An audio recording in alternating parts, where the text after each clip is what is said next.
Welcome back to another episode of Shiny Things in Quarantine. I am your host, Lisa Mitchell. This season of Shiny Things is all about what dating and connecting looks like during this crazy freaking season of quarantine.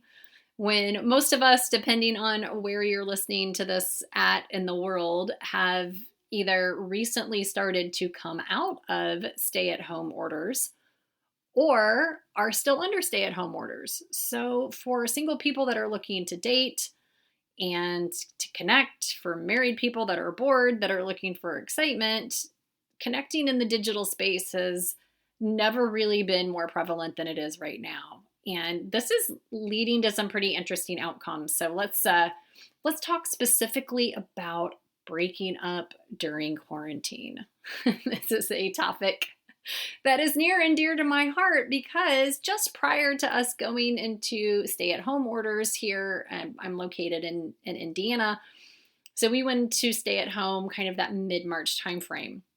And I had just started dating someone new about a month prior to that. And so for me, I'm usually a pretty slow mover. Like, I'm not in a huge hurry to be wifed up. I'm not really a big fan of the traditional cuffing season where you just pick somebody to be with so you're not alone over holidays. Like, I don't really subscribe to a lot of that kind of traditional timeline or preferences or anything like that. But I had decided, you know what, I'm gonna put some effort into giving somebody my full attention and kind of went all in on that from that perspective. So I was seeing somebody, we'd gone out. We'd only been able to physically go out like twice before they shut everything down.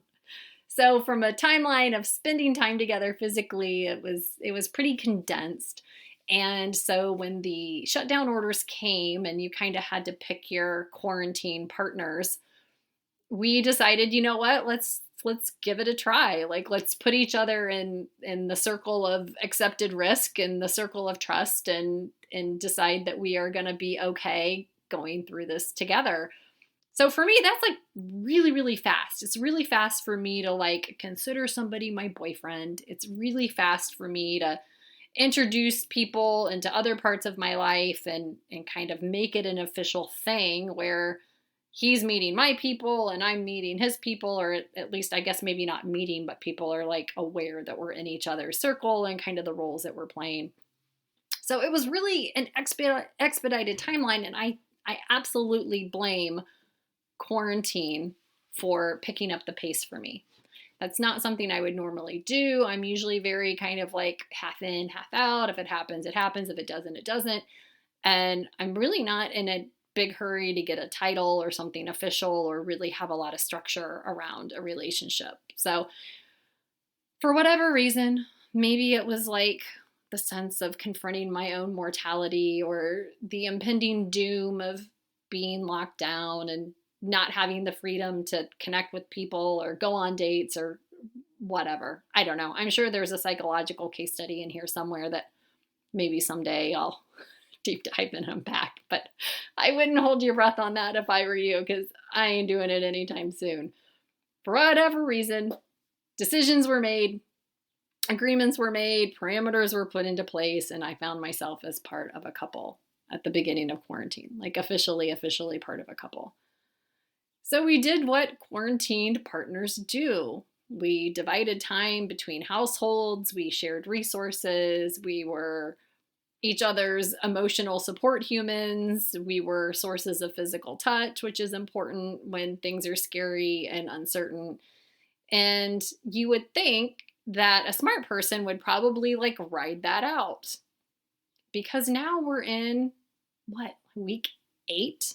It's, at the time of recording, it is May 15th. So I think we are actually pretty much at that 2-month mark here in Indiana of shutdown and reopening. So yeah, it's lasted longer than I think most of us really anticipated. And I bailed. Just, a couple weeks in. And there were lots of reasons in it. I say I bailed in a joking way, but basically what I did is when I got really honest with myself and said, is this the best, most healthy relationship for you to be dedicated to? Regardless of whether you're locked down with somebody or in quarantine or not, the answer was no. And it wasn't that there was anything glaringly wrong or dangerous or in misalignment in crazy ways, but it just was not the right situation for me to be in for many reasons. And so I called it off. And so the reality of my quarantine has been that for the bulk of it, I have been uncoupled. I've been single in quarantine when I had a perfectly good boyfriend at the start of it. So decisions were made and circumstances were changed. And now my circle of trust and dependence and availability has been decreased. And it was the right decision. Even that happened about a month ago, and definitely the right decision. It was the right thing for me to do mentally and emotionally and physically, was to just separate from that. But it put me back into the place that I didn't want to be, which contributed to the decision I made in the first place of being coupled or making it official, was that now I'm single in freaking quarantine. So I'm wondering, for those of you that were partnered going into this time frame, why did you decide to either A, stay coupled, or B, break up? And do you think it was the right decision? Like, are there any regrets? I'm curious to know. I'm just sharing life experience with you to kind of let you know the decisions that I made and how I'm feeling about it. I do feel it was the right decision. I also feel on some days that it's monumentally stupid because I took away the one source of like physical touch and companionship and just kind of that coupled feeling that I had. And now I don't have it.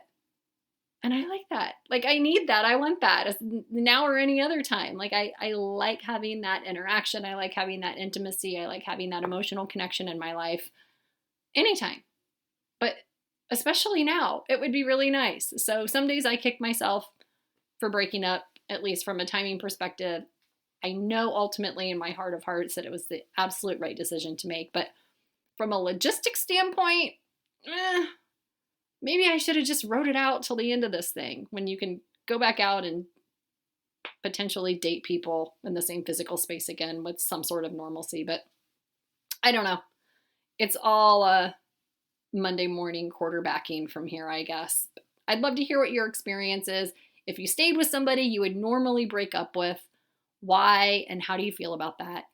If you broke up with somebody that you now think, oh, man, this is dragging on. Maybe I really should have stayed with that person just to serve that purpose.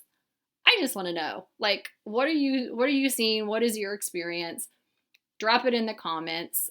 Like, share, put this out on social media. Like, let's just all go through this together. We are not the only ones having these thoughts right now or going through these experiences. If you haven't already, please, please, please subscribe to my YouTube channel. I'm going to be posting it there.